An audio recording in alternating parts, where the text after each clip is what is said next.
우리는 어둠과 혼돈의 시대 가운데 살고 있습니다. 그렇죠? 동의하십니까? 뉴스를 보면 뉴스를 보는 내내 마음이 지치고 혼란스러울 때가 많습니다. 세상은 교회에게 와서 답을 내놓기를 바라고 있지만 무엇이 옳은 길인지 쉽게 판단할 수 없는 세상을 우리가 살고 있습니다. 많은 성도들이 하나님의 뜻을 발견하기를 원합니다. 그러나 그 답을 내놓는 사람들마다 다 다르게 얘기하기 때문에 더욱 혼란스러운 것이 사실입니다. 우리가 사는 이 나라를 금수저와 흙수저로 나뉘어져서 이미 다 결정되었다고 얘기하는 그 비관론적인 그런 개탄의 목소리가 나오고 있습니다. 그리고 이 나라를 헬조선이라고 부르며 누군가는 떠나야 한다고, 이민을 가야 한다고까지 이야기하는 현실 속에 우리는 살아가고 있습니다. 그런데 이런 혼돈의 시대가 오늘 내일의 일도 아니고 우리나라만의 일도 아니죠. 인간의 역사 속에 상대적으로 좋았던 시대도 있을 수 있고 좀 더 어려운 시대도 있을 수 있지만 우리는 어쩔 수 없는 어둠의 죄악의 세상 속에서 살아가고 있는 하나님의 사람들입니다. 한국교회에 젊은 사람들이 아주 무서운 속도로 떠나가고 있습니다.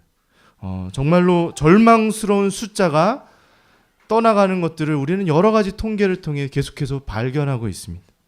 그래서 얼마 전에 한 단체가 인터넷을 통해 자금을 모금해서 다큐멘터리를 제작했습니다. 청년 신앙운동이라는 이름으로 다큐멘터리를 제작해서 지금의 문제점을 한번 점검해보고 나름의 해결책을 제시했습니다.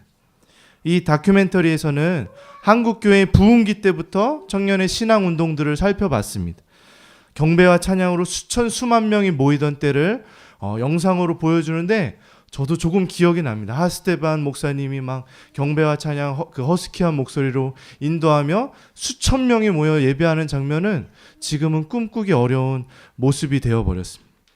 그리고 그렇게 정말 많은 청년들이 모여 한 마음으로 기도하고 찬양할 때 그곳에 꽃피었을 그 희망적이고 소망적인 그 기대감을 지금도 저도 조금은 기억할 수 있을 것 같습니다. 한국에 정말 엄청난 하나님의 나라가 세워지고 많은 사람들이 하나님 앞에서 정말 멋있는 복음의 나라로 세워져 갈 것들을 기대하는 시간들이었죠. 그리고 선교단체들은 대학교에서 대학생들을 만나 훈련시키고 또 그 민족 복음화에 앞장서면서 그 엘리트층들이 훈련되는 모습들을 보고 그 선교단체들이 잘 되는 것들에 또 다른 희망을 가지고 있었죠. 교회도 청년들이 모이기를 힘쓰고 찬양 드리고 단기 선교로 나아가 자신의 삶을 헌신하는 일들이 가득했던 시간이었습니다. 그런데 지금은 그 희망과 절망이 꺾여진 것을 우리는 여러 가지 뉴스를 통해 여러 가지 통계를 통해 발견하고 있습니다. 특히 IMF가 오고 나서 젊은 사람들에게 하면 돼, 열심히 하면 이루어질 거야 라고 했던 그 모든 희망적 메시지가 자꾸 꺾이는 절망 속에 우리는 청년들이 떠나가는 것을 목격하고 있습니다. 젊은 신앙인들이 갈 길을 잃고 헤매며 교회에선 젊은 사람들에게 적절한 목회적 돌봄은 없고 그저 그 섬기라는 여러 가지 일들로 지쳐 나가 떨어지는 청년들을 젊은 사람들이 교회를 그런 식으로 떠나가고 있습니다. 그래서 안 나가를 거꾸로 한 가나안 성도들이 늘어나는 시대가 되었습니다. 가나안 성도가 정말로 너무나 많습니다. 특히 젊은 사람들 중에 많습니다. 교회에선 이 땅을 제대로 살아낼 답을 찾을 수 없다고 이야기하는 것이죠. 목자 없는 양떼처럼 떠돌아다니며 위험 가운데 어둠 가운데 홀로 내버려진 불쌍한 영혼들을 우리는 쉽게 만날 수 있습니다. 이런 세태를 보았을 때 우리는 참 혼란스러운 한국교회 시대 속에서 어렵게 신앙생활을 하는 세대입니다. 우리는 어떻게 해야 할까요? 이 다큐멘터리에서는 이 다큐멘터리에 나온 몇몇 사람들이 이러한 대안들을 내놓습니다. 이제는 이 개인적인 신앙을 벗어나고 교회 안에 갇힌 신앙을 벗어나서 사회 정의를 이루는 사회 참여가 답이라고 이야기합니다. 개탄스러운 현실을 이제는 우리가 직접 나아가서 현실과 싸워서 이기고 각 분야의 영향력으로 세상을 변혁시키라는 것이죠. 이것은 제가 다녔던 학교의 모토와 비슷합니다.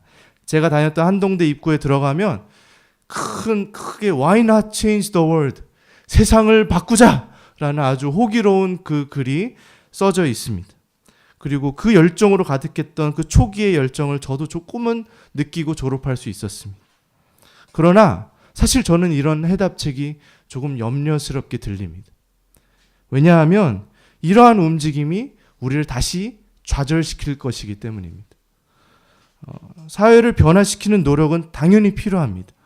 이것이 교회의 해결책이 될 수 없다는 의미입니다. 그리고 그것이 우리의 본질적인 내용이 아니라는 것입니다. 한국 교회는 뜨거운 집회, 그리고 모임과 훈련, 민족 복음화로 이 땅 가운데 유토피아를 만들 것이라고 생각했던 것 같습니다. 그러나 유토피아는커녕 굉장히 가파른 쇠퇴기를 경험하고 있죠. 그리고 이 다큐멘터리 속에 몇몇 사람들이 얘기하듯이 이제는 잘못된 세상으로 나아가 뜯어 고쳐내자 우리가 라고 하는 것도, 그렇게 해서 하나님의 나라를 이루겠다는 것도 언젠가 좌절을 맛볼 것 같습니다. 우리가 성경을 통해 예수 그리스도를 바로 배우게 될 때 하나님께서 우리를 향해 가지고 계신 목적과 뜻은 이런 것들로 정의되기엔 너무 협소하다는 것을 알 수 있습니다. 우리를 향한 하나님의 뜻이 무엇일까요? 하나님의 뜻은 지난주에도 나눴지만 예수 그리스도 안에서 발견되어집니다. 우리 함께 한 목소리로 한번 읽어볼까요? 시작. 말씀이 사람이 되셔서 우리 가운데서 사셨습니다. 우리는 그분의 영광을 보았습니다. 그 영광은 오직 아버지의 독생자만이 가질 수 있는 영광이었습니다. 그 말씀은 은혜와 진리로 충만해 있었습니다. 지난 주일에 나누었듯이 이 어둠 속에서 우리가 발견하는 유일한 빛은 바로 이 땅에 인간의 옷을 입고 오신 예수님 안에서 발견되는 빛입니다. 참 어지러운 이 세상에 하나님이 이 땅에 그 하나님의 영광의 빛을 보이기 위해서 이 땅에 오셨습니다. 우리와 같은 사람이 되셔서 우리와 함께 사셨습니다. 독일의 메르켈 총리가 홀로 동네 마트에서 저녁 먹을 거리 장을 보는 모습을 보고 세상 사람들이 놀랐던 적이 있습니다. 아니, 어떻게 한 나라의 총리가 홀로 그렇게 장을 보지? 우리와 똑같이 서민의 삶을 사네? 라는 것에 대해 놀란 적이 있습니다. 그러나 성육신을 이 정도 수준으로 이해할 수 없습니다. 우리를 창조하신 분이 피조물의 세계에 피조물의 모습으로 오셨다는 것은 정말 놀라운 일입니다. 전혀 제한이 없으신 전지전능하신 분이 이 한계 속에 들어와서 우리와 함께 사셨다는 그 사실은 우리 신앙 가운데 가장 중요한 내용이 될 것입니다. 사셨습니다라는 이 단어는 구약의 성막을 표현할 때 썼던 단어입니다. 하나님께서 거하신다는, 하나님께서 우리와 함께 사신다는 것의 의미, 그 장엄한 의미를 오히려 구약 시대의 사람들은 분명히 알고 있었을 것입니다. 그분을 만난다는 두려움 속에 아주 철저하게 하나님이 명령하신 방법대로 하나하나 정결 예식을 마치고 하나님의 임재로 두려움 가운데 나아갔었습니다. 절대자의 임재가 자연 만물로 표현되어져서 성막 위에는 구름 기둥이 생겼고, 그리고 사람들은 떨며 대제사장이 무사히 하나님을 만나고도 죽지 않고 돌아오기를 기다리고 있었을 것입니다. 그런데 놀라운 일이 예수님을 통해 일어난 것이죠. 그 하나님이 스스로 우리와 같은 사람이 되셔서 우리 가운데 사시며 그분의 뜻을, 그분의 영광을 우리 가운데 보여주셨다는 것입니다. 그런데 예수 그리스도가 이 땅에 성육신하고 오시자 사람들이 오해하였습니다. 예수 그리스도가 이 땅에 이제 오셨으니, 하나님이 약속하신 그분이 오셨으니, 메시아가 이 땅에 오셨으니 이제는 우리의 적들을 무찌르고 이 땅에 유대교의 나라로 하나님이 다스리겠구나, 예수 그리스도께서 친히 왕이 되셔서 우리를 다스리시겠지, 나도 그 옆에서 한자리 해야지, 한몫해야지 라는 마음으로 예수님에 대한 기대를 가지고 있었습니다. 이것은 마치 지금도 많은 신앙인들이 이 땅에 기독교 국가가 세워지기를 바라는, 기독교가 다스리는 나라가 되기를, 그러한 세계가 되기를 바라는 마음과 동일한 것 같습니다. 그러나 교회는 예수 그리스도의 빛을 보고 따라가는 사람들입니다. 예수님은 그들의 기대감에 실망감을 주었습니다. 십자가에서 죽으시고 부활하시는 그 길을 가셨던 것입니다. 예수님은 우리가 바라보며 또한 보이며 살아가야 하는 우리의 구원자이십니다. 지난주 말씀대로 세례 요한이 그렇게 했었습니다. 오늘 본문에도 그러한 세례 요한의 모습이 나옵니다. 한번 같이 또 읽겠습니다. 시작. 요한이 그분에 대해서 증언하며 외쳤습니다. 내가 전에 내 뒤에 오시는 분이 계시는데 그분이 나보다 더 위대하신 것은 내가 태어나기 전에 존재하셨기 때문이다 라고 말했는데 이분이 바로 내가 말한 그분이다. 세례 요한은 시기적으로는 예수님보다 먼저 사역했던 사람입니다. 그리고 예수님의 길을 예비했죠. 우리나라도 그렇지만 이 당시 유대의 문화도 윗사람, 어른을 더 존중해주는 문화가 있습니다. 그렇기 때문에 먼저 사역하고 있었던 세례 요한이 더 영광을 받을 법도 한데 세례 요한은 분명하게 자기 뒤에 오는 분이 누군지 알고 있었습니다. 분명히 자기 뒤에 오시는 분이지만 자기보다 훨씬 앞서 태초부터 창세 그때부터 함께 존재하셨던 예수 그리스도 하나님이 성육신하여 이 땅에 오신 분임을 알고 있었기에 그분을 높이는 삶을 세례 요한은 살 수 있었습니다. 우리도 우리의 가치, 우리의 신념, 우리의 어떠함 이러한 것이 예수 그리스도의 영광에 앞설 수 없습니다. 교회란 교회의 위엄을 드러내는 것이 아닙니다. 정치력과 영향력을 가지고 의회와 청와대를 장악하고 이제 무슬림이 이 땅에 들어오는 것을 몰아내버리고 그리고 권력을 잡아서 세워져 가는 것이 교회의 목적이 아닙니다. 오히려 예수 그리스도를 나타내는 존재들입니다. 어둠의 빛으로 살아가는 것이죠. 교회는 이 땅 가운데 예수 그리스도의 빛을 퍼지도록 부름받은 존재입니다. 성도의 삶 또한 세상 가운데 세상의 기준에 성공하여 돈을 많이 벌고 유명해지고 큰 성과를 이루기 위해 부름받은 것이 아닙니다. 여러분들이 그렇게 되지 말라는 게 아닙니다. 그렇게 또 되셨으면 좋겠지만 그것이 중요한 것이 아니라는 것이죠. 우리의 궁극적인 목적을 그런 것에 찾을 때 우리는 실망감에 빠지고 좌절에 빠질 것입니다. 우리의 궁극적인 목적은 나를 바라보고 나만을 보이길 원했던 그 삶의 방향에서 예수 그리스도를 바라보고 예수 그리스도를 보이며 사는 삶으로 우리는 부름받은 것입니다. 이것이 혹시 부족해 보이시나요? 오늘 말씀을 한번 또 계속해서 읽어보겠습니다. 조금 기니까 제가 읽어드리겠습니다. 자, 그분의 충만하신 것에서 우리 모두는 넘치는 은혜를 받았습니다. 아멘. 네. 그것은 율법이 모세를 통해 주어졌지만 은혜와 진리는 예수 그리스도를 통하여 왔기 때문입니다. 지금까지 하나님을 본 사람은 아무도 없었습니다. 그러나 하나님이시며 아버지 곁에 계시던 독생자이신 분이 우리에게 하나님이 어떤 분이신지를 알려주셨습니다.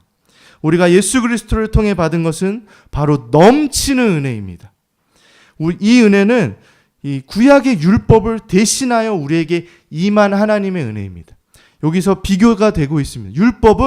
율법을 주는 주체자로부터 분리되어져서 주어질 수 있는 것이기 때문에 주어졌다고 하고 있지만 은혜는 은혜를 주시는 그 하나님과 분리될 수 없기 때문에 그 은혜가 왔다고 이야기하고 있습니다.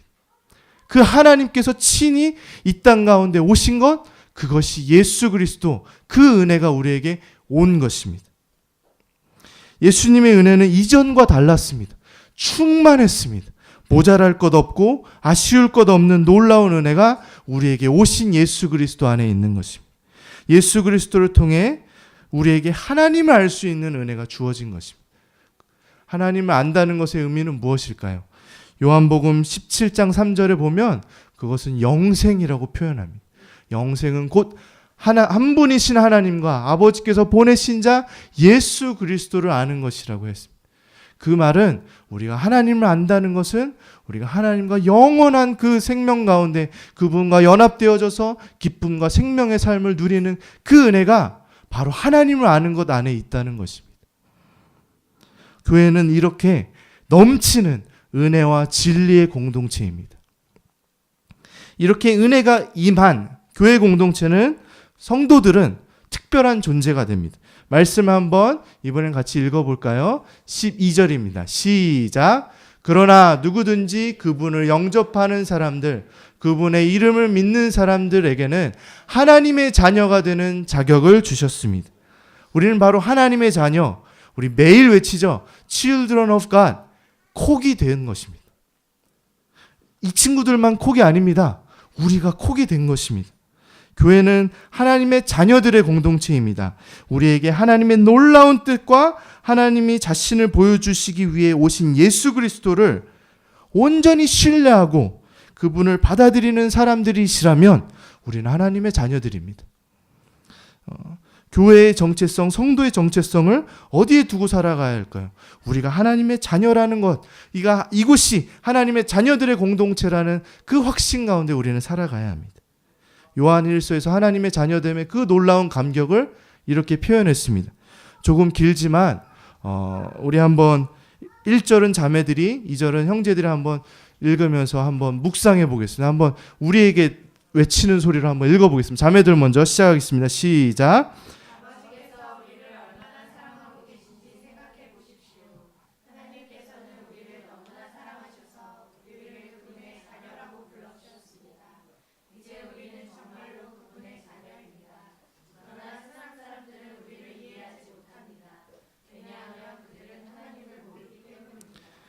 사랑하는 형제들, 시작. 사랑하는 친구들이여, 우리는 분명한 하나님의 자녀입니다. 우리가 아직은 미래에 어떤 모습으로 있게 될지 알 수 없지만 그리스도께서 다시 오실 그때에는 우리의 모습이 그와 같을 줄을 알고 있습니다. 우리는 그분의 참 모습을 보게 될 것입니다. 아멘. 하나님의 놀라운 사랑이 없이는 우리는 하나님의 자녀가 될 수 없었습니다.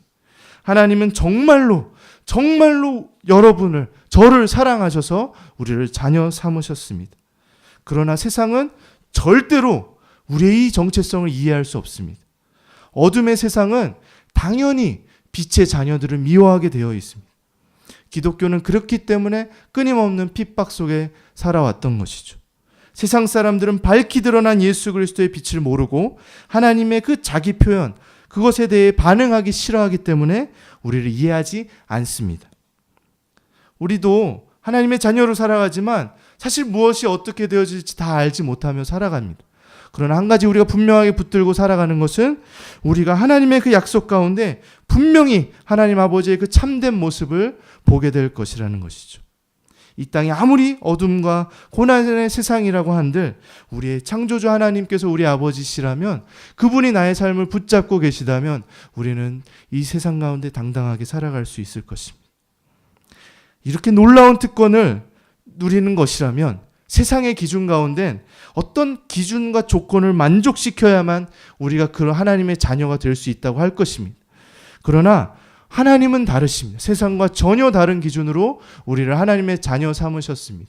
한번 같이 읽겠습니다. 시작. 좋은 가문에 태어난 사람들만 하나님의 자녀가 되는 것이 아닙니다. 또한 어떤 사람들의 계획이나 바람에 의해서, 그리고 그들의 조상으로 말미암아 하나님의 자녀가 된 것도 아닙니다. 다만 그들은 하나님 자신이 그들의 아버지라는 사실 때문에 하나님의 자녀가 된 것입니다. 이 본문은 이렇게 말합니다. 하나님의 자녀가 되고 싶습니까? 금수저, 흙수저 무엇이 됐든 실패할 것입니다. 사람의 계획이나 바람도 실패할 것입니다. 조상의 힘도 실패할 것입니다. 우리에겐 해답이 없었는데 다행히도 하나님 편에서 우리의 아버지가 되어주셨습니다. 예수 그리스도를 통해 우리를 자녀 삼으셨습니다. 하나님의 자녀가 되는 놀라운 은혜는 바로 하나님께서 스스로 우리의 아버지가 되시겠다는 그 뜻이 예수 그리스도를 통해 보여졌고 예수 그리스도를 통해 이루어졌기 때문입니다. 그것이 복음입니다. 기쁜 소식입니다. 우리가 이룰 것이다 라는 그 모든 고백에서부터 자유로워지고 그분께서 이루셨다라는 진리 가운데, 그 은혜 가운데 서는 것이 복음입니다. 복음이란 우리가 살아온 삶의 이력서를 써냈을 때 그 이력서의 내용 때문이 아닌 오직 하나님에 의해 우리가 하나님의 자녀가 되었다는 소식이 복음입니다. 빌립보서 2장 15절에서는 그 복음 가운데 있는 우리에게 이렇게 말합니다. 여러분은 어두운 세상에서 밝은 빛을 발하는 흠없는 하나님의 자녀들이 되십시오. 하나님의 자녀는 어두운 세상 속에서 빛을 발하는 존재들입니다. 그러나 그 빛은 어떤 것을 이룩하기 위해서 막 힘을 내서 피카츄처럼 자체 발광을 하며 이 땅 가운데 그렇게 하라고 세워진 빛이 아니라 우리에게 주어진 그 빛이 자연스럽게 발하여지는 것이죠. 빛이 있는데 어찌 발하여지지 않겠습니까?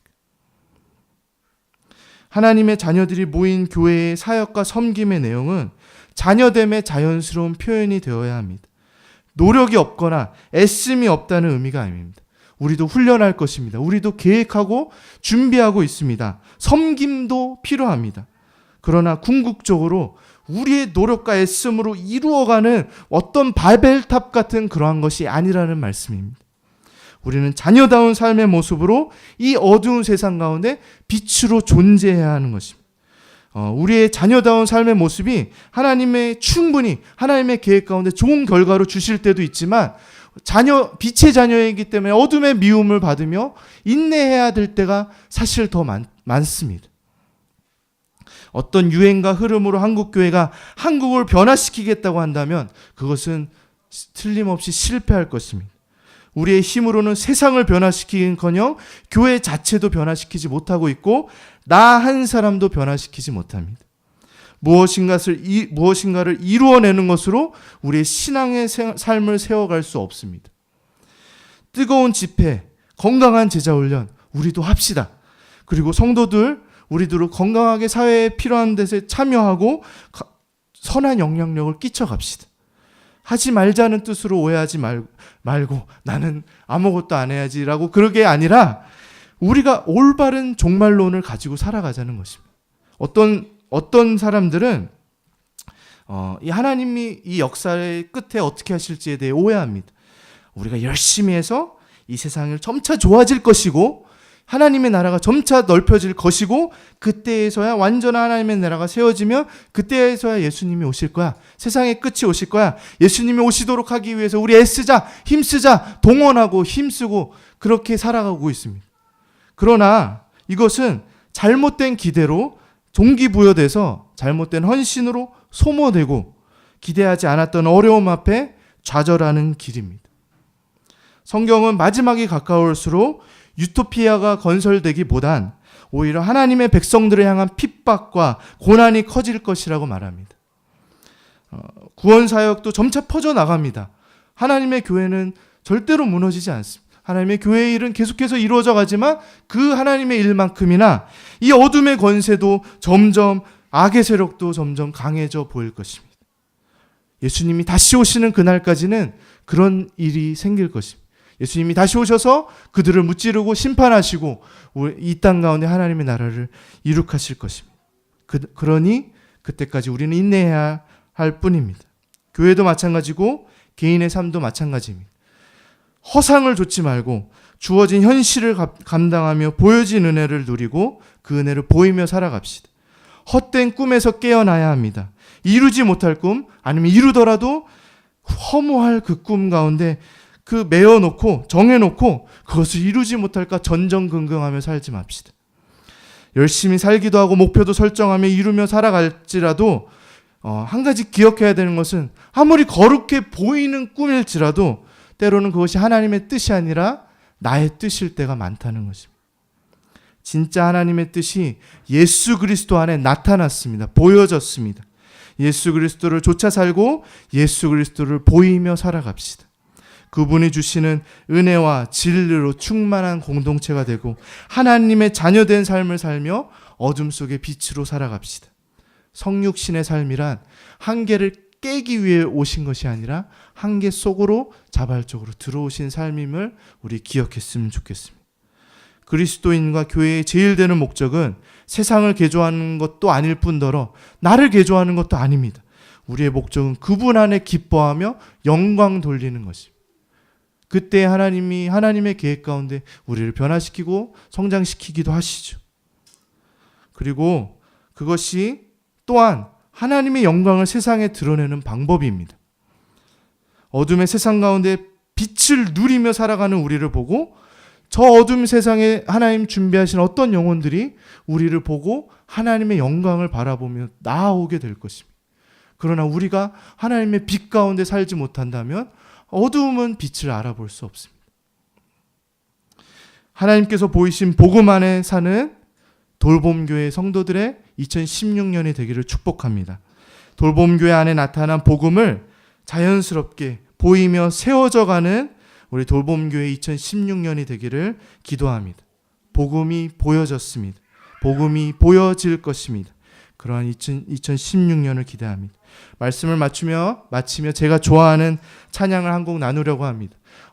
어쩌면 따라 부르기 어려울지 모르겠지만 가사를 묵상하셔도 좋고 아시는 분들은 한번 조용히 따라 부르셔도 좋을 것 같습니다.